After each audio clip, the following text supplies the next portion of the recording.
Hey guys, today I'm going to show you how to create an awesome speed ramp transition in DaVinci Resolve. This effect makes your clips go from slow motion to super fast in a smooth and cinematic way. So let's jump right in.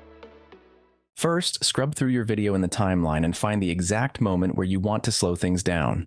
This is usually where the action peaks, like a car drifting, a jump, or a quick motion that you want to emphasize.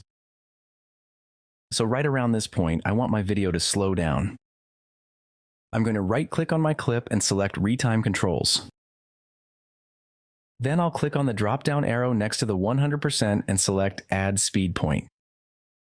Next, I'll scroll ahead in the video and find the point where I want the slow motion to end. Click on the drop-down arrow and click Add Speed Point. Then right-click on the clip and select Retime Curve. Now I'll click on the second speed limiter and drag it down to 25%. This will make the clip play significantly slower, emphasizing the moment.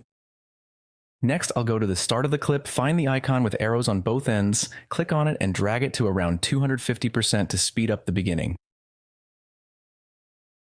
Then I'll go to the end of the clip and drag the speed back up to around 250%.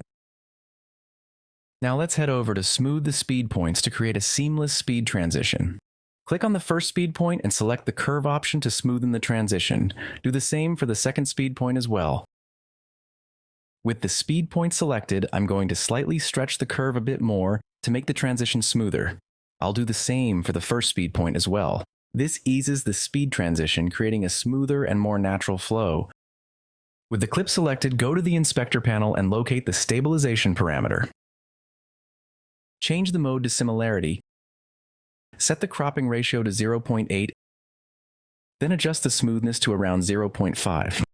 The reason I set the cropping ratio to 0.8 is that if the value were around 0.7 and I hit stabilize, you'd notice that the rear end of the car gets cropped. So I'll just set the value back to 0.8 and click stabilize. Now let's go to the beginning of the clip and hit play to see the final result in action. If you liked the video, don't forget to hit the like button, subscribe, and tap the bell icon so you don't miss any future tutorials. If you have any similar ideas or effects you'd like me to cover, let me know in the comments below. Thanks for watching, and I'll see you in the next video.